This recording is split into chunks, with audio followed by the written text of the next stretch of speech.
हे दोस्तों, good morning. आज शायद 12 तारीख है और सुबह उठ गया हूँ। मूड भी बहुत अच्छा है। तो आज मैं ये शेयर करने वाला हूँ मुझे IBS हुआ कैसे एक्चुअली।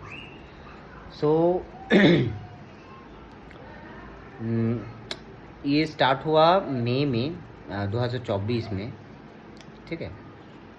मई, जून, जुलाई, हाँ 2024 में स्टार्ट हुआ था।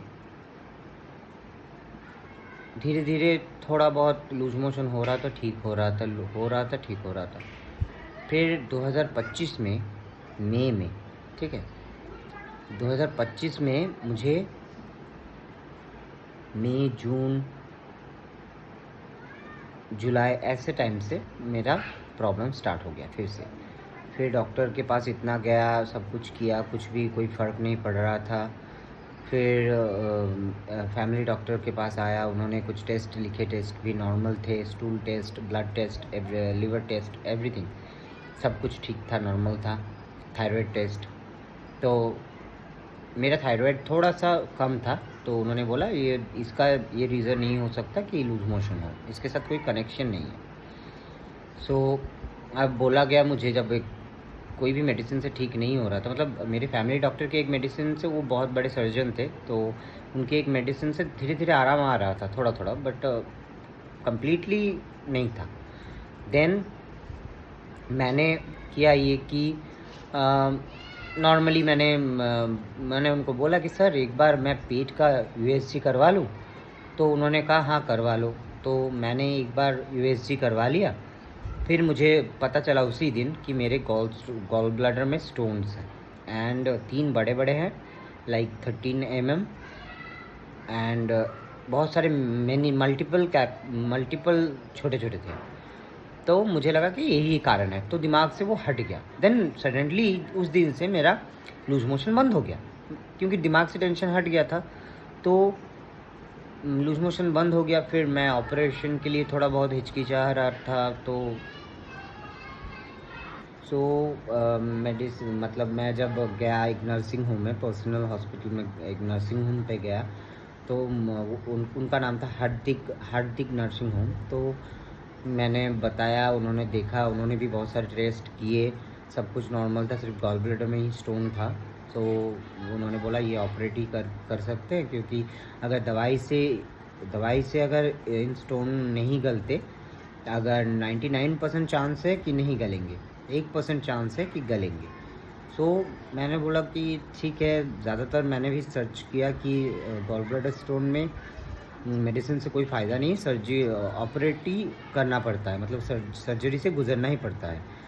मैंने बहुत कुछ करके मैं राज़ी हो गया। फिर डॉक्टर की अपॉइंटमेंट ले ली, कब OT होगा। फिर एनेस्थीसिया देने वाले डॉक्टर से भी मेरा अपॉइंटमेंट हुआ, तो उन्होंने देखा तो मेरा BP थोड़ा कम था, बहुत ही कम था मेरा BP।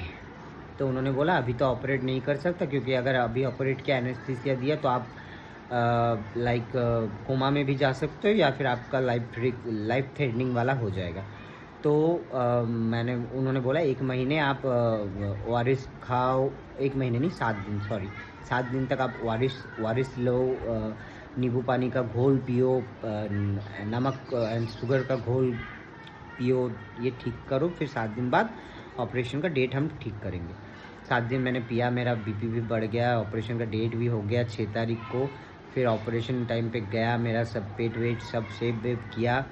फिर शेव करने के बाद 6 बजे मुझे ऑपरेशन थिएटर में लेटाया गया। बहुत डर रहा था, डॉक्टर मुझसे बात कर रहे थे, बात करते करते सडनली कुछ पूछ रहे थे, आप क्या करते हो। मैंने बोला मैं थोड़ा बहुत शूट करता हूँ, मैं म्यूनसिपाल्टी का एक जॉब करता हूँ।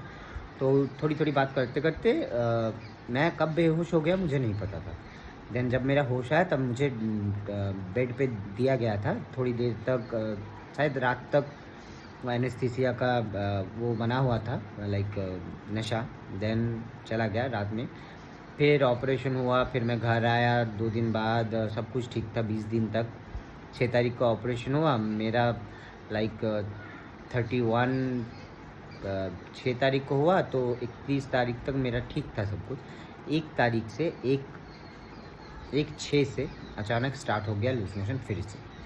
डॉक्टर ये वो सबको फ़ोन करो, बोला अभी पेट बनने में थोड़ा टाइम लगेगा, ऐसा होगा, ये होगा, वो होगा, ये वो वगैरह वगैरह बहुत कुछ बोला। फिर ये तो कम ही नहीं हो रहा था, दिन में 6 बार 7 बार ऐसे ही। देन सडनली मुझे पैनिक अटैक आना शुरू हुआ, मुझे एंजाइटी हो गया। फिर मुझे पता चला कि ये मैंने विशाल भाई एंड ऑफ आईबीएस का वीडियो देखकर मुझे पता चला कि आईबीएस है, आईबीएस डायरिया है मुझे। तो देन मैंने कंसल्ट किया एक साइकेट्रिस्ट से जो सोमराज मुखर्जी हैं, हमारे यहीं पे रहते हैं, बहुत अच्छे साइकेट्रिस्ट हैं। उन्होंने कुछ दवाई मुझे दिए। फिर 21 डेज़ लेटर रिव्यू का डेट रखा। डेट के बाद उन्होंने थोड़ा मतलब जब मैंने पहले उनका मेडिसिन लेना स्टार्ट किया, मेडिसिन ने एक दिन बाद ही काम करना स्टार्ट कर दिया। मुझे बहुत रिलीव आना स्टार्ट हुआ। अभी तक मुझे रिलीव है। एक बार रिव्यू कर चुका हूँ, अब सेकेंड रिव्यू है 1.5 महीने बाद। तो वो तो मैंने ब्लॉग में बता ही दिया है। तो बात ये है कि मतलब मुझे कैसे आईबीएस हुआ, मुझे वो पता चला कि मुझे एक स्ट्रेस था कि एक टाइम पे मुझे एक फ़ंड दिया गया था। मेरे यहाँ पर मैं एक कमेटी का हेड हूँ, तो मुझे एक फ़ंड दिया गया था। कुछ पैसे थे, ज़्यादा बड़े पैसे थे, रकम थोड़ा ज़्यादा था फंडिंग के लिए कि मंदिर थोड़ा अच्छे से बनाना, पूजा के लिए, ये सब। मैं वो पैसा कहाँ पर रखा था मैं भूल गया था। एंड ये मुझे डिप्रेशन खाए जा रहा था और मुझे नहीं पता चला ये इतना अंदर तक चला गया कि मुझे एंजाइटी, टेंशन इतना बढ़ गया, मतलब डिप्रेशन ये सब इतना बढ़ गया मुझे कि मुझे आईबीएस हो गया। बट अभी ये टेंशन के कारण ही होता है, दिमाग से ही होता है। अभी मैं बहुत ठीक हूँ, मेरा कोर्स चल रहा है, 1 महीना कंप्लीट हो चुका है, मैं बहुत ठीक हूँ। अभी कभी कभी अगर गलत कुछ खा लेता हूँ ट्रीटमेंट चलते हुए तो ही मुझे कुछ इफ़ेक्ट दिखता है, वरना नहीं दिखता है कोई इफ़ेक्ट। नॉर्मल होता है, सब कुछ नॉर्मली चल रहा है।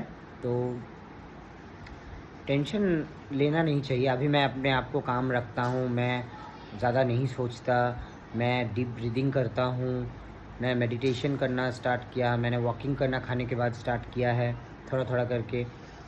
तो ऐसे मुझे आईबीएस हुआ, टेंशन के कारण ही। बहुत सारे रीज़न थे, एक ये भी था, ये बड़ा रीज़न था। सो मुझे यही कहना है आप सबसे कि ज़्यादा टेंशन मत लो। जिनको आईबीएस नहीं है उनको भी बोल रहा हूँ, जिनको आईबीएस है उनको भी बोल रहा हूँ, टेंशन लेने की ज़रूरत नहीं है। हंसो, मुस्कुराओ, खुश रहो, लड़ लेंगे, जो भी आएगा लड़ लेंगे।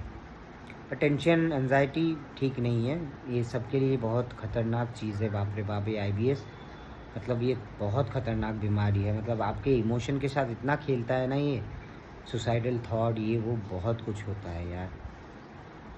सो यही था आज का वीडियो कि मुझे कैसे हुआ आईबीएस। सो आपको मैंने बताया इसका रीज़न। बस अभी भगवान से यही प्रार्थना करूँगा कि सब ठीक हो जाए, मैं भी ठीक हो जाऊँ, बस यही है। आप सब भी ठीक रहिए। और वीडियो अच्छा लगा तो like, share, comment and subscribe ज़रूर कर देना, उस घंटे को ज़रूर हिला देना। Okay, bye guys.